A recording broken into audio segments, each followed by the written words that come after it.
राज्य के नीति निदेशक तत्व भाग एक। मैं Kaushal Kumar Sen, assistant professor political science, Babu Shobharam government arts college Alwar, BA part second के भारतीय राज्य व्यवस्था नामक पेपर में अब हम राज्य के नीति निदेशक तत्वों का अध्ययन करेंगे। नीति निदेशक तत्व लोक कल्याणकारी राज्य के निर्माण और सामाजिक, आर्थिक व राजनीतिक लोकतंत्र की स्थापना हेतु व केंद्र व राज्य सरकारों का मार्गदर्शन करते हैं। इन्हें भारतीय लोकतंत्र की निरंतर यात्रा का लक्षित गंतव्य भी कहा जा सकता है। इनको प्राप्त करके ही भारतीय लोकतंत्र वास्तविक अर्थों में वह लोकतंत्र बन सकता है जिसकी कल्पना हमारे संविधान निर्माताओं ने की थी। इसी उद्देश्य की पूर्ति हेतु सनई सनई नीति निदेशक तत्वों को विधिक रूप देने का प्रयास किया जा रहा है। विद्यार्थी ध्यान देंगे कि राज्य के नीति निदेशक तत्व, जैसा इसके नाम से विदित है, कि ये वो नियम हैं जो राज्य की नीति के निर्देशन के लिए जरूरी है। अर्थात जब कोई राज्य कानून बनाए तो उन कानूनों के निर्माण में इन नीति निदेशक सिद्धांतों जो भारतीय संविधान के भाग 4 में दिए गए हैं उनका पालन करें, तभी सच्चे अर्थों में सामाजिक, आर्थिक एवं राजनीतिक लोकतंत्र की स्थापना हो सकेगी। राज्य के नीति निदेशक तत्व। राज्य के नीति निदेशक तत्वों का उल्लेख संविधान के भाग 4 के अनुच्छेद 36 से 51 तक में किया गया है। नीति निदेशक तत्वों को वर्ष 1937 में निर्मित आयरलैंड के संविधान से लिया गया है। राज्य के नीति निदेशक तत्व शासन व्यवस्था के मूल आधार हैं। अर्थात जैसा मैंने अभी बताया कि शासन अर्थात प्रशासन सरकार का निर्माण कानूनों का निर्माण करते समय इन सिद्धांतों का ध्यान रखें। अर्थात जो भी कानून बनाए, संसद जो भी कानून बनाए, तो उन कानूनों का आधार इन्हीं नीति निदेशक तत्वों को रखे। इसलिए नीति निदेशक तत्व शासन व्यवस्था के मूल आधार हैं। ये देश के प्रशासकों के लिए एक आचार संहिता है। संविधान सभा के संवैधानिक सलाहकार BN राव ने इस बात की संस्तुति की थी कि व्यक्तिगत अधिकार को 2 श्रेणियों न्यायोचित एवं गैर न्यायोचित में बांटा जाना चाहिए, जिसे प्रारूप समिति द्वारा स्वीकार किया गया। इस तरह न्यायोचित प्रकृति वाले मूल अधिकारों को भाग 3 में और गैर न्यायोचित प्रकृति वाले निदेशक तत्वों को संविधान के भाग 4 में रखा गया। नीति निदेशक तत्वों की सूची में 3 आधारभूत बातें हैं। पहला, वे लक्ष्य एवं उद्देश्य जो एक समाज के रूप में नागरिकों द्वारा स्वीकार किए जाने चाहिए। दूसरा, वे अधिकार जो नागरिकों को मौलिक अधिकार के अतिरिक्त प्राप्त होने चाहिए। तीसरा, वे नीतियां जिनका पालन सरकार द्वारा किया जाना चाहिए। इस प्रकार राज्य के नीति निर्देशक तत्वों में ये तीन आधारभूत बातें होनी चाहिए या हैं। नीति निर्देशक तत्वों के बारे में विभिन्न विद्वानों ने विभिन्न विचार व्यक्त किए हैं, जिनमें सबसे पहले डॉक्टर एम बी पायली के अनुसार ये तत्व प्रजातांत्रिक भारत का शिलान्यास करते हैं तथा जब भारत सरकार इन्हें कार्य रूप में परिणित कर सकेगी तो भारत एक सच्चा लोक कल्याणकारी राज्य बन सकेगा। अर्थात नीति निर्देशक तत्वों का मूल उद्देश्य राज्य को लोक कल्याणकारी राज्य बनाना है। दूसरा, आइवर जेनिंग्स के शब्दों में नीति निर्देशक तत्वों को आइवर जेनिंग्स ने पुण्यात्मा, नैतिक आकांक्षा, फैबियन समाजवाद आदि से प्रेरित संज्ञाएं दी हैं। डॉक्टर बी आर अम्बेडकर के शब्दों में नीति निर्देशक तत्व आर्थिक लोकतंत्र की स्थापना करते हैं। आर्थिक लोकतंत्र से तात्पर्य आर्थिक क्षेत्र में सभी को समान अधिकार प्राप्त हो या सभी की भागीदारी सुनिश्चित हो। ग्रेनविल ऑस्टिन के अनुसार निर्देशक तत्व एवं मूल अधिकारों को संविधान की आत्मा कहा गया है।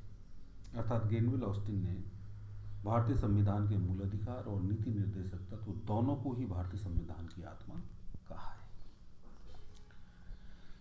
नीति निर्देशक तत्वों के उद्देश्य: पहला,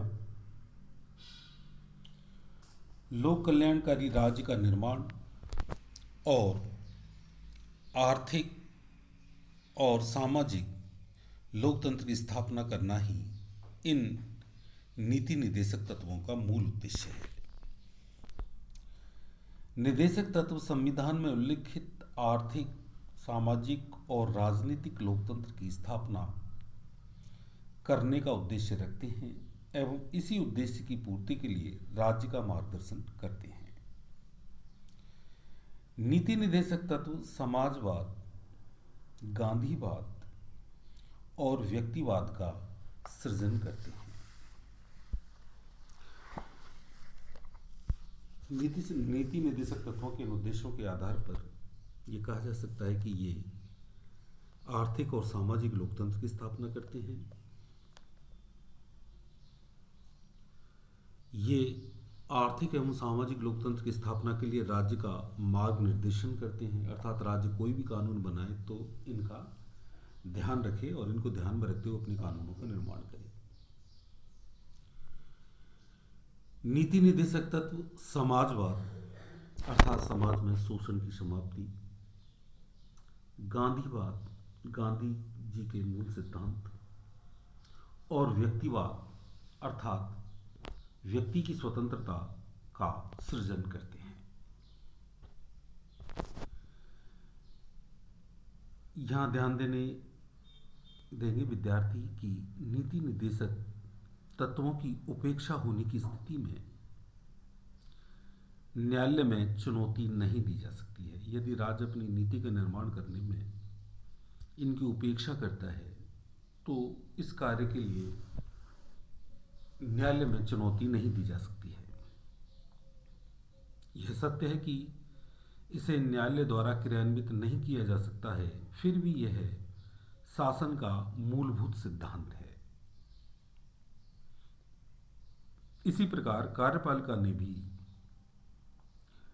अपने कार्यों के औचित्य के लिए नीति निर्देशक तत्वों का सहारा लिया है। इस संबंध में कुछ वाद भी हैं जो नीति निर्देशक तत्वों के महत्व एवं उपयोगिता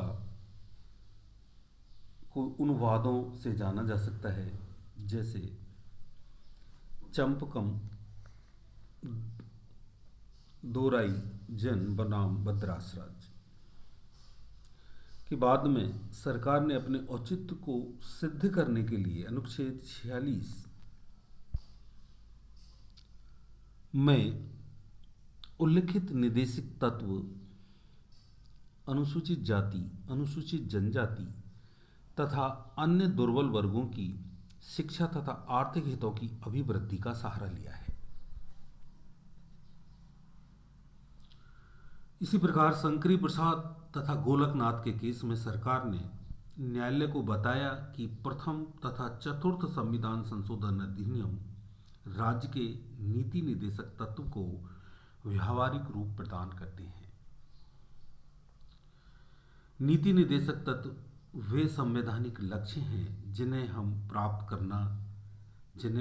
प्राप्त करना है और उन्हें मौलिक अधिकारों के समान मानते हुए परिवर्तित करना है। उदाहरण के लिए पूर्व में 14 वर्ष तक के बच्चों को निःशुल्क और अनिवार्य शिक्षा की व्यवस्था करना एक नीति निर्देशक तत्व था, परंतु 86वें संविधान संशोधन अधिनियम द्वारा वर्तमान में यह अनुच्छेद 21 के अंतर्गत मौलिक अधिकार बना दिया गया है। नीति निर्देशक तत्वों की प्रकृति।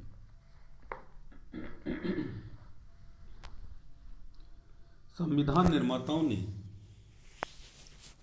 नीति निर्देशक सिद्धांतों को गैर न्यायोचित एवं विधिक रूप से लागू करने की बाध्यता वाला नहीं बनाया है, क्योंकि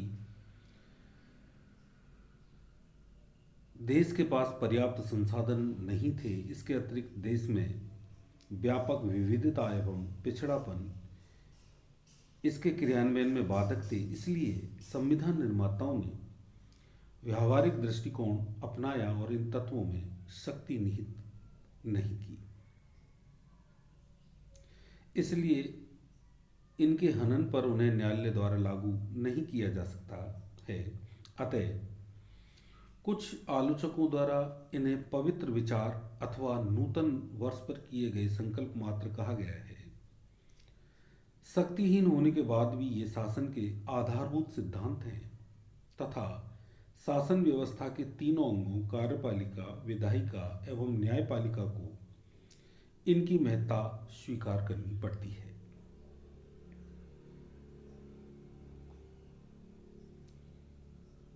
वस्तुतः न्यायपालिका द्वारा मौलिक अधिकारों एवं नीति निर्देशक तत्वों के मध्य अनुरूपता के सिद्धांत का अवलंबन किया गया है तथा संविधान के विभिन्न प्रावधानों की व्याख्या करते समय इन निर्देशक तत्वों का सहारा भी लिया गया है।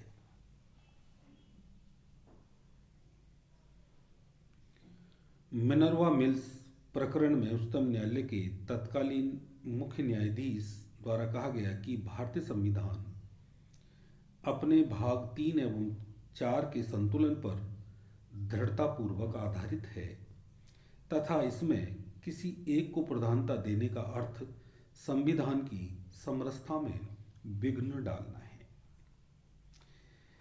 इस अंक में हमने नीति निर्देशक तत्वों